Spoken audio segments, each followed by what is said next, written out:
Saudara, hari ini firman Tuhan masih dalam Kisah Rasul, yaitu mengenai pelayanan Paulus juga. Bagaimana Paulus terus menguatkan, terus menasihatkan, terus menggembalakan sidang-sidang yang telah dibangunnya. Biar hidup Paulus menjadi teladan kepada kita. Walaupun kita tidak mungkinlah seperti Paulus, tapi banyak sekali teladan-teladan yang baik dalam hidup Paulus yang bisa kita ambil. Sebab kita melihat Paulus telah menyelesaikan pelayanannya dengan berkemenangan, dengan berhasil. Paulus sendiri berkata ia telah mencapai garis akhir. Ia telah memenangkan pertandingan. Ia dan mahkota kebenaran telah tersedia kepadaku. Paulus berkata, tetapi bukan hanya kepadaku, bagi semua orang juga yang sangat rindu akan kedatangan Tuhan Yesus. Rupanya kita masih punya kesempatan juga beroleh mahkota, sama sebagaimana mahkota Paulus, yaitu mahkota kebenaran. Jikalau kita ini sangat rindu, jikalau kita ini berjaga-jaga dalam menantikan kedatangan Tuhan yang kedua kali, yang memang sudah diambang pintu. Menantikan kedatangan Tuhan kedua kali tentunya bukan berpangku tangan. Sebaliknya, daripada berpangku tangan, kita bekerja keras. Bekerja keras. Kita menyangka, kita kerja terus sampai Tuhan Yesus datang. Kita melayani terus sampai Yesus datang. Kita tiru hidup Paulus. Kalau kita membaca hidup Paulus ini, kita melihat bahwasanya hidup Paulus sesudah dia dipanggil Tuhan merupakan satu pertandingan. Pertandingan yang terus menerus. Pergumulan yang terus menerus. Paulus berkata, aku telah mengakhiri pertandingan, aku telah mengakhiri perlombaan. Dan tentunya Paulus membuangkan semua beban-beban berat. Tentunya Paulus membuangkan semua pikulan-pikulan berat. Tentunya Paulus membuangkan dosa-dosa yang bisa menjerat dia, sehingga dia bisa berlari dengan cepat dalam perlombaan yang diwajibkan bagi Paulus, juga diwajibkan bagi kita semua. Amin. Ya, firman Tuhan berkata, jikalau kita mau mengikut Yesus, kita harus menyangkal diri kita dan mengangkat salib setiap hari, setiap hari, setiap hari, setiap hari. Inilah perlombaan, mengalahkan kehendak daging, mengalahkan hawa nafsu, dan berjalan dalam Roh Kudus. Paulus berkata dalam 1 Korintus 9 ayat 27, kesaksian Paulus, dia terus menyangkal dirinya, karena dia berkata, aku masih bisa terbuang, tetapi aku melatih tubuhku dan menguasainya seluruhnya, supaya sesudah memberitakan Injil kepada orang lain, jangan aku sendiri ditolak. Jangan aku sendiri ditolak, sudah aku memberitakan Injil kepada orang lain.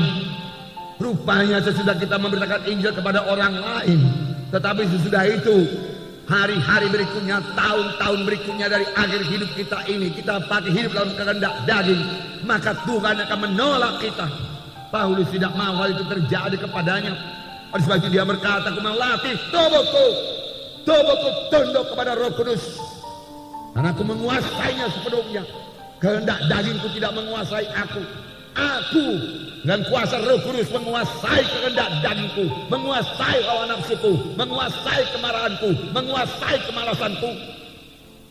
Jika aku boleh berlari-lari dalam panggilan Tuhan dalam hidupku dan sampai kepada maksud Tuhan.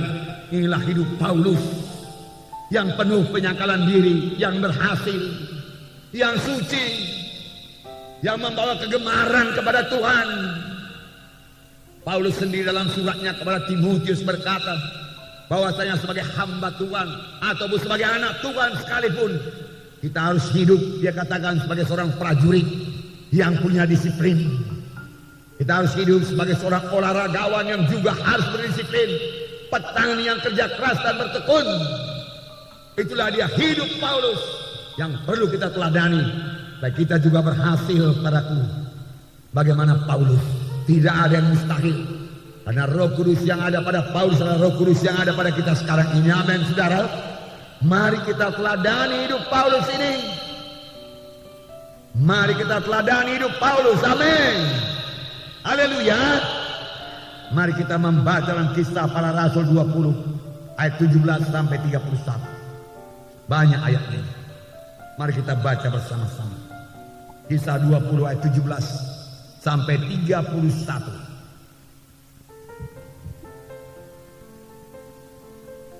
Mari kita membaca bersama-sama Kisah Para Rasul 20 ayat 17 sampai 31. Bersama-sama. Karena itu ia menyuruh seorang dari Miletus ke Efesus dengan pesan supaya para penetua jemaat datang ke Miletus. Sesudah mereka datang, berkatalah ia kepada mereka, kamu tahu bagaimana aku hidup di antara kamu sejak hari pertama aku tiba di Asia ini. Dengan segala rendah hati aku melayani Tuhan. Dalam pelayanan itu aku banyak mencucurkan air mata dan banyak mengalami pencobaan dari pihak orang Yahudi yang mau membunuh aku. Sungguh pun demikian aku tidak pernah melalaikan apa yang berguna bagi kamu. Semua aku beritakan dan kuajarkan kepada kamu, baik di muka umum maupun dalam perkumpulan-perkumpulan di rumah kamu. Aku senantiasa bersaksi kepada orang-orang Yahudi dan orang-orang Yunani supaya mereka bertobat kepada Allah dan percaya kepada Tuhan kita Yesus Kristus. Tetapi sekarang sebagai tawanan roh aku pergi ke Yerusalem dan aku tidak tahu apa yang akan terjadi atas diriku di situ, selain daripada yang dinyatakan Roh Kudus dari kota ke kota kepadaku, bahwa penjara dan sengsara menunggu aku. Tetapi aku tidak menghiraukan nyawaku sedikit pun, asal saja aku dapat mencapai garis akhir dan menyelesaikan pelayanan yang ditugaskan Tuhan Yesus kepadaku untuk memberi kesaksian tentang Injil kasih karunia Allah. Dan sekarang aku tahu bahwa kamu tidak akan melihat mukaku lagi. Kamu sekalian yang telah kukunjungi untuk memberitakan kerajaan Allah. Sebab itu pada hari ini aku bersaksi kepadamu bahwa aku bersih, tidak bersalah terhadap siapapun yang akan binasa. Sebab aku tidak lalai memberitakan seluruh maksud Allah kepadamu. Karena itu jagalah dirimu dan jagalah seluruh kawanan. Karena kamulah yang ditetapkan Roh Kudus menjadi penilik untuk mengembalakan jemaat Allah yang diperolehnya dengan darah anaknya sendiri. Aku tahu bahwa sesudah aku pergi, serigala-serigala yang ganas akan masuk ke tengah-tengah kamu dan tidak akan menyayangkan kawanan itu. Bahkan dari antara kamu sendiri akan muncul beberapa orang yang dengan ajaran palsu mereka berusaha menarik murid-murid dari jalan yang benar supaya mengikut mereka. Sebab itu berjaga-jagalah dan ingatlah bahwa aku 3 tahun lamanya siang malam dengan tiada berhenti-hentinya menasihati kamu masing-masing dengan mencucurkan air mata. Inilah hidup Paulus, inilah hidup pelayanan Paulus. Pertama sekali dia katakan, dengan segala rendah hati aku melayani Tuhan.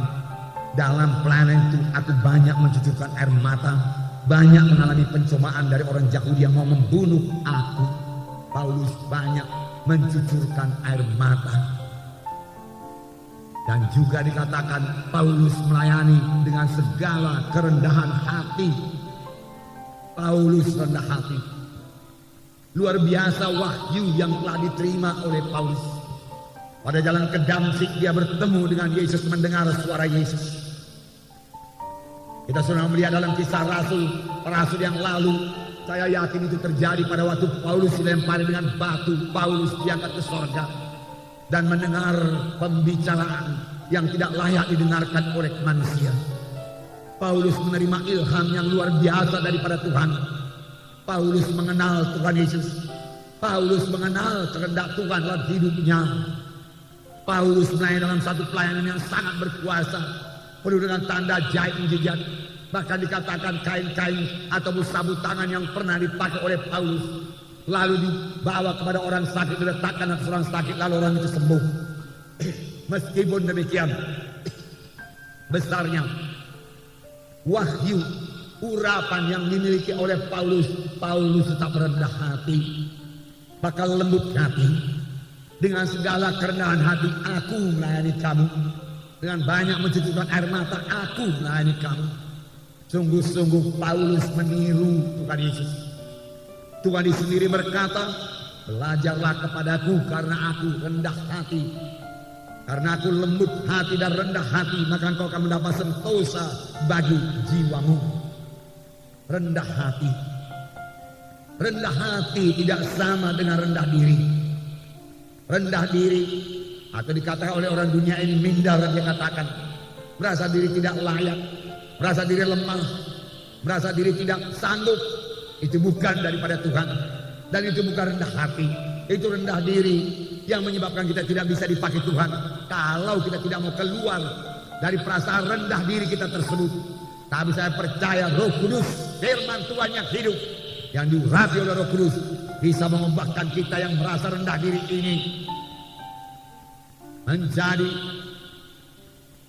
orang yang bisa dipakai Tuhan, menjadi orang yang memiliki semangat yang menyala-nyala, menjadi orang yang memiliki visi yang baru, mengenal keadaannya yang baru dalam Tuhan, bahwasanya Tuhan telah memberikan pada satu hidup yang baru, hidup yang berkemenangan, hidup yang berhasil, bahwasanya dalam Tuhan dia akan menjadi orang yang berhasil. Amin. Oleh sebab itu buang semua perasaan rendah diri saudara, karena di dalam Tuhan Yesus adalah satu kejadian yang baru. Perkara lama lenyap, termasuk perasaan rendah diri, perasaan tidak berharga, perasaan lemah-lemah, perasaan pelin-pelan, dibuangkan oleh Roh Kudus dan terima satu kejadian baru daripada Tuhan yang membuat saudara hidup berkemenangan dalam dunia ini dan boleh mengerjakan pekerjaan Tuhan. Amin. Puji Tuhan. Roh Kudus mau mengubahkan kita, saudaraku. Nah, rendah hati, saudaraku, rendah hati. Rendah hati membawa kita melayani. Kita tidak merasa enggan untuk melayani. Bahkan pekerjaan-pekerjaan yang rendah sekalipun. Sebenarnya tidak ada pekerjaan rendah dalam Tuhan. Dalam Matius 20 ayat 28 kita melihat bagaimanakah sikap Tuhan Yesus. Matius 20 ayat 28. Saya membacakan kepada saudara. Sama seperti anak manusia datang bukan untuk dilayani, melainkan untuk melayani dan untuk memberikan nyawanya menjadi tebusan bagi banyak orang. Tuhan Yesus datang bukan untuk dilayani. Dia raja segala raja. Dia datang dari sorga. Dia datang dengan berkat yang luar biasa untuk menyelamatkan manusia. Tetapi dia datang untuk melayani, bukan untuk dilayani. Bahkan dalam ayat yang lain Tuhan Yesus berkata, yang terbesar ialah yang melayani, bukan yang dilayani. Tuhan Yesus berkata. Itu sebabnya pada malam waktu dia bertemu dengan murid-muridnya, tidak seorang pun daripada murid-muridnya bersedia untuk membasuh kaki satu sama lain. Yesus menanggalkan jubahnya, mengambil sepotong kail lenan, mengikat pinggangnya, menaruh air dalam baskom, mengambil anduk, lalu dia mulai membasuh kaki murid-muridnya satu persatu sampai mendoakan murid-muridnya. Tuhan Yesus betul-betul merendahkan dirinya. Tuhan Yesus betul-betul rela melayani murid-muridnya. Tuhan Yesus betul-betul mendoakan murid-muridnya. Inilah dia pelayanan Yesus, saudaraku. Dan Paulus mengetahui hal ini. Dan Paulus juga mengambil sikap yang sama. Dengan rendah hati aku melayani kamu, Paulus berkata. Tidak heran pelayanan Paulus sangat diberkati Tuhan, saudaraku, sangat diberkati Tuhan. Saudara, lawan daripada rendah hati itu tinggi hati. Tinggi hati sama dengan kesombongan. Dan kesombongan ini selalu, saudaraku, ditengking oleh firman Tuhan. Bahkan ada firman Tuhan yang mengatakan Tuhan melawan orang yang sombong. Pada hari ini lihat hati kita. Segala sesuatu yang membuat kita merasa diri kita lebih daripada orang lain, saudaraku. Saudara, hati-hati, saudaraku. Jangan sampai itu membuat kita menjadi sombong. Aku ini lebih pandai dari orang lain. Aku lebih pintar dari orang lain. Aku lebih gagah dari orang lain. Aku lebih cepat daripada orang lain. Aku lebih diurapi daripada orang lain.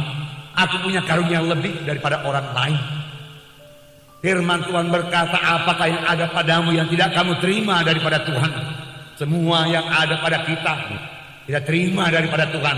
Oleh sebab itu janganlah pakai itu menyombongkan diri. Pakailah itu untuk merendahkan diri, dan pakailah itu untuk berguna bagi kerajaan sorga. Karena Tuhan akan menuntut talenta-talenta yang diberikan Tuhan kepada kita. Apakah talenta-talenta itu berbuah apa enggak? Amin, saudara. Nah, puji Tuhan, beberapa ayat firman Tuhan saya ingat ada berkata, kalau saya tidak salah, salah satu dikatakan kasih itu memang murah hati, lemah lembut, saudaraku, tetapi dikatakan juga tidak sombong. Nanti saudara selidiki dalam 1 Korintus 13 kalau saya tidak salah. Iya, kasih itu tidak memegahkan diri atau tidak sombong. Demikian kira-kira dikatakan, saudaraku.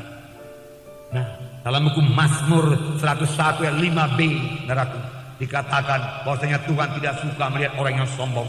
Mazmur 101 ayat 5b, saya membacakan kepada saudara. Orang sombong dan tinggi hati aku tidak suka.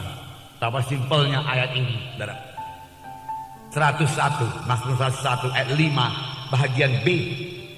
Orang yang sombong dan tinggi hati aku tidak suka, Tuhan Yesus berkata. Mari kita buangkan semua kesombongan. Amin, saudara. Ya. Dan mari kita memiliki kerendahan hati yang daripada Tuhan, yang daripada Tuhan. Murid-murid Tuhan itu semuanya saudaraku rendah hati, saudaraku. Tanda rendah hati juga adalah hidup yang sederhana, hidup yang tidak menyombongkan diri. Semua murid-murid Tuhan hidup sederhana. Yohanes Pembaptis yang membuka jalan kepada Tuhan hidup sangat sederhana.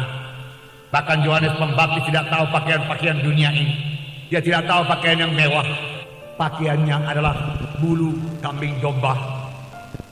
Nah, makanannya ialah belalang dan madu hutan. Makanan yang sederhana saja. Inilah dia, saudaraku, Yohanes Pembaptis yang terbesar dalam kerajaan sorga. Yohanes Pembaptis, Paulus hidup sederhana. Bahkan kita mengetahui rupanya Paulus tidak memiliki dua buah mantel, tidak punya. Hingga pada waktu mantelnya, baju panasnya ketinggalan, dia berkata kepada muridnya, jangan kau lupa membawa mantelku yang tertinggal, dia katakan. Dia tidak punya dua baju panas, hanya satu. Dia hidup sederhana, tetapi dia mengerjakan pekerjaan Tuhan yang luar biasa dengan rendah hati. Puji Tuhan, ini pelajaran bagi kita. Mari kita hidup sederhana. Amin, saudara. Dan kalau Tuhan memberkati kita lebih, biarlah kita pakai itu kerajaan sorga dan menolong orang lain yang berkekurangan. Amin, saudara. Sebab ini sudah akhir zaman. Tuhan Yesus akan datang waktu-waktu tinggal sedikit. Biarlah kita semua hidup dalam kehendak Tuhan. Yang kedua, saudaraku, Paulus melayani dengan banyak mencucurkan air mata. Itu tertulis dalam ayat 19. Kisah 20 ayat 19 berkata bahwasanya Paulus melayani dengan mencucurkan air mata. Dengan segala rendah hati aku melayani Tuhan. Dalam pelayanan itu aku banyak mencucurkan air mata dan banyak mengalami pencobaan dari pihak orang Yahudi yang mau membunuh aku. Banyak mencucurkan air mata. Dia mencucurkan air mata, saudaraku, bukan karena orang Yahudi mau membunuh dia. Dia tidak mempedulikan nyawanya sedikit pun. Dia mencucurkan air mata bukan karena takut dibunuh oleh orang Yahudi. Dia tidak, saudaraku. Dia mencucurkan air mata karena mengasihi jiwa-jiwa. Inilah hati yang, inilah rendah hati, saudaraku. Inilah hati yang mengasihi. Yang boleh kita miliki setelah kita sadari hati kita ini kurang mengasihi. Firman Tuhan berkata hati Yesus selalu tergerak oleh belas kasihan. Inilah hati yang baru daripada Tuhan, yang Tuhan menghendaki supaya kita memilikinya. Dalam buku Yehezkiel dikatakan, hati batu, hati yang keras kulalukan daripadamu. Hati yang lembut kuberikan padamu. Hati daging kuberikan padamu. Dan aku membuat engkau mematuhi hukum-hukumku. Dengan hati yang lembut kita bisa mematuhi hukum-hukum Tuhan. Dengan hati yang lembut daripada Tuhan kita bisa mengasihi orang lain. Kita tidak membalas dendam. Kita mengasihi. Dengan hati yang lembut kita bisa berdoa buat orang lain. Hingga kita mencucurkan air mata, saudaraku, sama sebagaimana Paulus dalam pelayanan itu banyak mencucurkan air mata. Dia tidak berkata dalam pelayanan sekali-sekali aku mencucurkan air mata, tidak. Banyak mencucurkan air mata. Dan air mata ini berharga di hadapan Tuhan. Air mata yang dicucurkan karena mengasihi jiwa-jiwa. Mengasihi jiwa-jiwa yang terhilang. Merasa terbeban kepada jiwa-jiwa yang keberatan. Jika oleh penyakit yang ditipu oleh dunia ini. Paulus terbeban. Begitu banyak jiwa-jiwa telah selamat di Efesus. Saudara tahu di Efesus pada mulanya kota penyembahan berhala. Kota di mana mereka menyembah Dewi Artemis. Dan tiap-tiap rumah memiliki satu berhala. Yaitu rumah-rumah penyembahan untuk Dewa Artemis. Tapi waktu mereka selamat, mereka membakarnya semua. Harganya kira-kira kalau sekarang saya tidak tahu, boleh jadi puluhan juta, ratusan juta, boleh jadi miliar. Mereka tidak sayangkan itu. Banyak jiwa-jiwa selamat di Efesus. Tetapi boleh juga banyak yang sudah gugur daripada jalan-jalan Tuhan. Dan Paulus menangis. Dalam ayat 31 dikatakan berapa lama Paulus ini menangis. Ayat 31 kisah 20, sebab itu berjaga-jagalah dan ingatlah bahwa aku 3 tahun lamanya siang dan malam dengan tiada berhenti-hentinya menasihati kamu masing-masing dengan mencucurkan air mata. Siang malam, tiap-tiap hari, kita mengetahui sebelum ini bahwasanya di Efesus, saudaraku, Paulus mengajar murid-murid dalam sekolah Tiranus. Tiap-tiap hari selama 2 tahun sehingga seluruh Asia mendengarkan firman Tuhan. Dan hasil daripada pengajaran Paulus ini adalah berdiri sidang Efesus dengan segala pendetanya, tua-tua sidangnya sekalian. Hasil daripada pemuritan yang dilaksanakan oleh Paulus. Dan kali ini Paulus mengajari mereka lebih dalam lagi, memberikan contoh hidup Paulus sendiri supaya mereka tiru. Yaitu Paulus banyak mencucurkan air mata. 3 tahun lamanya aku menangis bagi kamu, aku mencucurkan air mata. Begitulah indahnya, begitulah Paulus mengasihi jiwa-jiwa itu. Biarlah ini, saudaraku, Paulus ini teladan bagi kita, teladan bagi pemimpin-pemimpin KKS. Biar kita mengasihi jiwa-jiwa dalam KKS kita, di mana Tuhan telah mempercayakan begitu banyak jiwa-jiwa. 10-15 orang boleh jadi 20 orang dalam KKS, saudara. Semua itu dibayar Tuhan dengan darahnya yang mahal. Dan Tuhan menghendaki tidak seorang pun daripada mereka hilang kembali. Tetapi Tuhan menghendaki semuanya mereka sampai menjadi murid Tuhan, bertumbuh dalam Tuhan. Amin, saudara. Sebab Tuhan memanggil kita ini semua juga bukanlah supaya sekedar bertobat, meninggalkan dosa, bebas daripada kegelapan, bebas daripada penyembahan berhala, bebas daripada ajimat berhala. Bukan hanya sampai di situ saja, saudaraku. Tuhan menghendaki kita ini semua, saudaraku, menjadi murid Tuhan, bertumbuh, bertambah-tambah dewasa. Tiap-tiap anak Tuhan, tiap-tiap minggu harus bertumbuh, tiap-tiap minggu harus bertambah-tambah dewasa.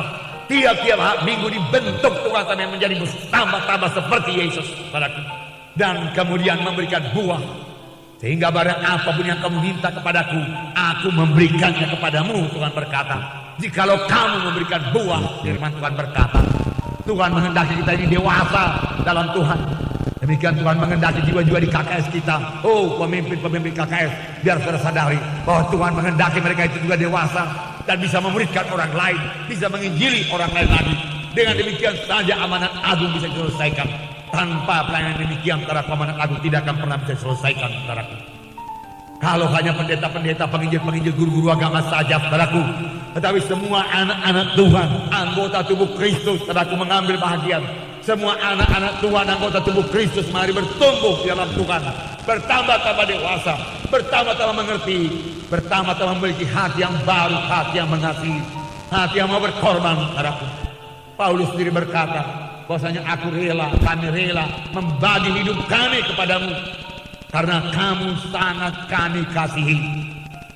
Inilah pemuritan, membagi hidup kepada murid-murid karena sangat dikasihi, karena sangat dikasihi. Nah, saudara yang kasih dalam nama Yesus, Paulus sangat terbeban. Masih banyak jiwa-jiwa yang belum selamat. Paulus menangis. Paulus juga menangis kalau ada jiwa-jiwa yang tidak bertumbuh. Paulus menangis kalau ada jiwa-jiwa yang sakit. Paulus menangis kalau ada jiwa-jiwa yang mundur. Sambil menasehati pun dia menangis. Dia menangis. Dia tahu dia akan dipanggil Tuhan ke sorga dan menerima mahkota kebenaran. Tetapi dia mau meninggalkan satu pelayanan yang teguh, kuat dan teguh, yang tidak bisa digoncang oleh setan. Paulus sangat menginginkan jiwa-jiwa itu kuat dan teguh, karena Paulus sendiri mengatakan, sepeninggalku nanti akan datang serigala-serigala yang ganas kepadamu, yang tidak menyayangkan domba-domba itu, yang tidak mengasihi domba-domba, yang tidak peduli pada domba-domba, hanya peduli pada dirinya sendiri. Saudaraku, hati-hati, saudaraku, hati-hati. Ya, banyak pengerja-pengerja demikian, ada pengerja-pengerja demikian, dan tidak mengasihi jiwa-jiwa, tidak mempedulikan jiwa-jiwa, hanya membesarkan diri sendiri saja, saudaraku. Dan Paulus berkata, itulah dia serigala-serigala yang ganas, kuat. Serigala itu menggambarkan kekuatan, ganas, kejam, pembunuh. Saudaraku, itulah dia serigala, saudaraku. Oleh sebab itu domba-domba itu harus dilindungi, saudaraku, dilindungi. Saudara, air mata, saudaraku, bukan tanda kelemahan. Saya berkata kepada saudara, dahulu pada zaman kepada kami anak laki-laki dikatakan jangan menangis. Laki-laki kok menangis? Dia katakan, saudaraku, nggak ada tertulis dalam Alkitab itu, saudara. ada tertulis. Tetapi kita tentara-tentara surgawi memiliki hati yang lembut yang bisa menangis di hadapan Tuhan. Daud, pahlawan Tuhan yang gagah perkasa, yang mengalahkan Goliat, di mana seluruh bangsa Israel gemetar melihat Goliat. Tapi di situ, saudaraku, Daud bangkit dengan berani. Aku akan mengalahkan Goliat. Dia maju berperang. Bahkan ketika Saul memberikan baju perangnya kepadanya, dia tolak. Dia tolak baju besi, dia tolak pedang tombak Saul. Dia maju berperang dengan iman. Dia maju berperang bersama-sama dengan Yesus. Dan dia maju berperang melawan Goliat, dan dia merobohkan Goliat hanya dengan alih-alih, dengan kuasa Tuhan. Tapi Daud ini adalah seorang yang berkenan di hati Tuhan, adalah juga seorang yang suka menangis, selalu menangis. Banyak sekali ayatnya, tapi saya tidak sempat membacakan semuanya kepada saudara. Di dalam Mazmur 6 ayat 7 saya bacakan kepada saudara. Mazmur 6 ayat 7. Lesu aku karena mengeluh, setiap malam aku menggenangi tempat tidurku, dengan air mataku aku membanjiri ranjangku, karena dia rindu kepada Tuhan. Di manakah engkau? Orang kafir mengejek engkau. Di manakah Tuhanmu? Di manakah Tuhan? Dia rindu kepada Tuhan. Dia berdoa setiap malam sambil bercucuran air mata. Inilah dia orang yang gagah perkasa, orang yang mengalahkan Goliat, orang yang berani maju di mana orang lain tidak berani maju. Tetapi saudaraku, di hadapan Tuhan dia menangis. 39:13 ini dikatakan, dengarkanlah doaku ya Tuhan, dan berilah telinga kepada teriakku minta tolong. Janganlah berdiam diri melihat air mataku, sebab aku menumpang padamu. Aku pendatang seperti semua nenek moyangku. Janganlah berdiam diri Tuhan melihat air mataku. Kalau doaku engkau tidak dengar Tuhan, lihatlah air mataku. Dengarlah doaku karena air mataku. Saudaraku, seberapa berhargakah air mata di hadapan Tuhan? Saudaraku, saya membacakan kepada saudara. Tuhan sendiri berkata, telah ku dengar doamu dan telah kulihat air matamu. Telah ku dengar doamu dan telah kulihat air matamu. Rupanya Tuhan melihat air mata kita. Saudara, bertahun-tahun lamanya saudaraku, saya dahulu memang berpikir kalau berdoa itu harus menangis. Kalau belum menangis belum sah berdoa. Dari permulaan saya selalu berdoa 1 jam. Harus saya mulai melayani, saya berdoa lagi 1 jam. Dan dalam berdoa itu saudaraku, saya harus menangis. Dan memang saya selalu menangis. Dan memang saya selalu rindu kepada Tuhan, saudaraku.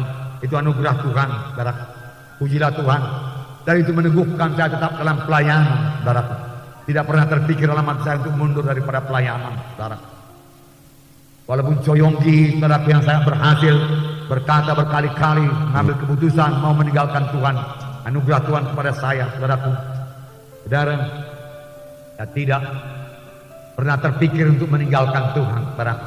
Boleh jadi juga karena saya tidak cakap dalam perkara dunia ini, saudaraku. Saya tidak ahli dalam perkara dunia ini, tidak punya keahlian apapun dalam perkara dunia. Dan saya bersyukur untuk hal tersebut, saudaraku. Sekaligus membentengi saya, saudaraku, untuk tetap melayani Tuhan. Satu pekerjaan yang paling indah. Dan yang paling indah lagi, saudaraku, Roh Kudus tidak pernah meninggalkan.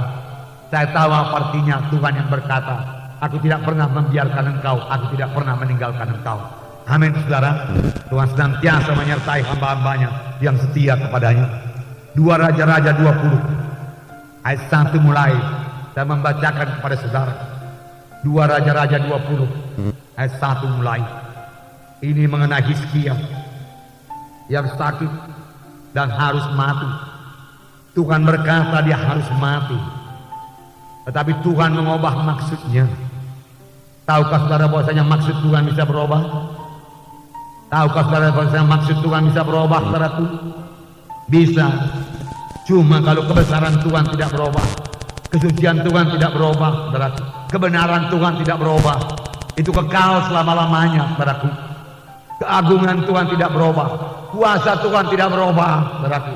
Tapi kalau maksud Tuhan bisa diubah, Sekali Tuhan berkata kepada Musa, Musa, minggir kau Musa.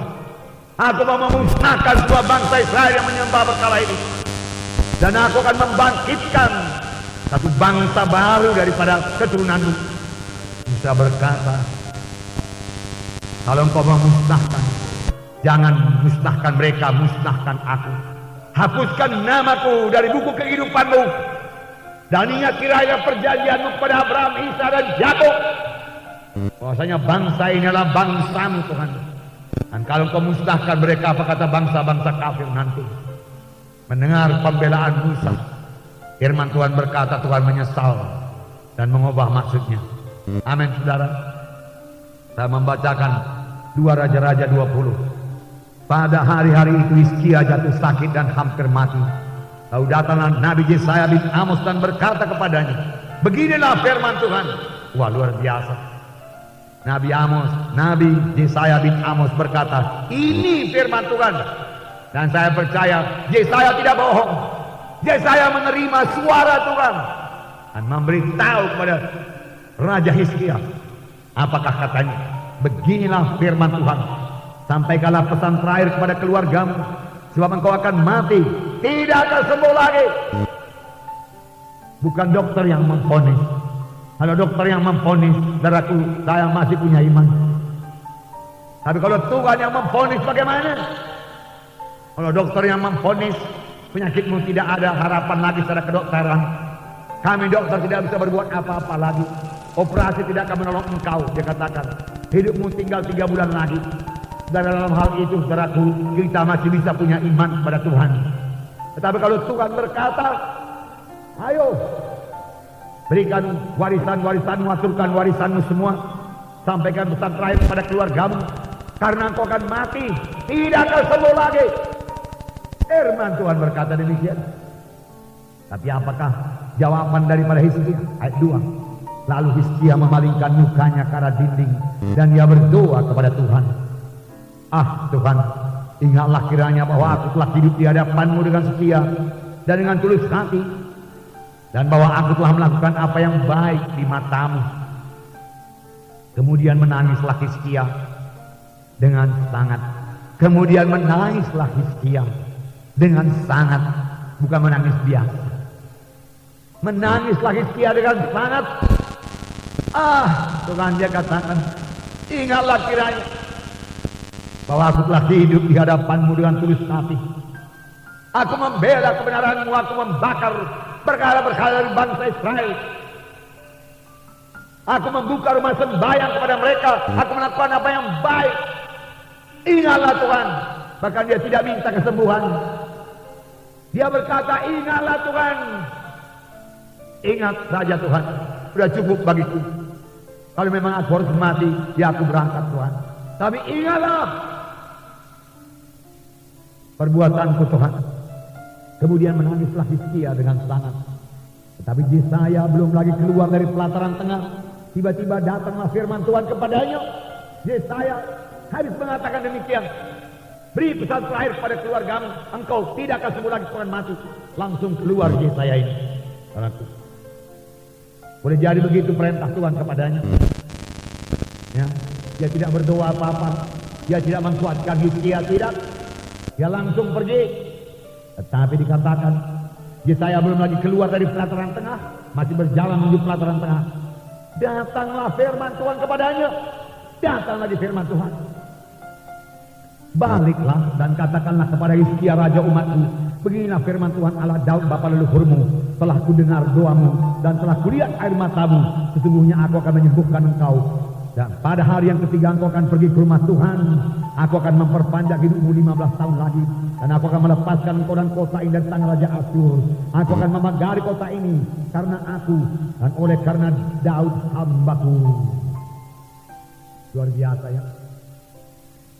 Tuhan berkata, baliklah katakanlah kepada Hizkia raja umatku, telah ku dengar doamu. Telah ku dengar doamu, berhentikah di situ tidak? Dan telah kulihat air matamu, ku dengar doamu, kulihat air matamu. Tuhan melihat air mata Hizkia. Tuhan mendengar doa Hizkia. Tuhan melihat Hizkia memalingkan wajahnya ke dinding untuk memandang Tuhan, untuk bersekutu dengan Tuhan. Tuhan dia katakan, aku selalu berbuat baik, Tuhan izinkan aku hidup lagi. Boleh jadi dalam hatinya berkata demikian, aku hanya berbuat baik saja. Lalu dia menangis dengan sangat kepada Tuhan. Dan Tuhan berkata, Yesaya kembali, baliklah engkau ke dalam. Katakanlah kepada Hizkia, raja umatku, telah ku dengar doamu dan telah ku lihat air matamu, dan aku akan menyembuhkan engkau. 3 hari kemudian engkau akan datang ke rumahku untuk berdoa kepadaku, Tuhan berkata. Dan aku akan memperpanjang umurmu 15 tahun lagi. Dan aku akan melepaskan kau dari tangan Raja Asyur, oleh karena aku dan oleh karena Daud hambaku. Luar biasa. Air mata. Air mata. Bagaimana air mata kita? Saudaraku, puji Tuhan, air mata yang mengasihi jiwa-jiwa.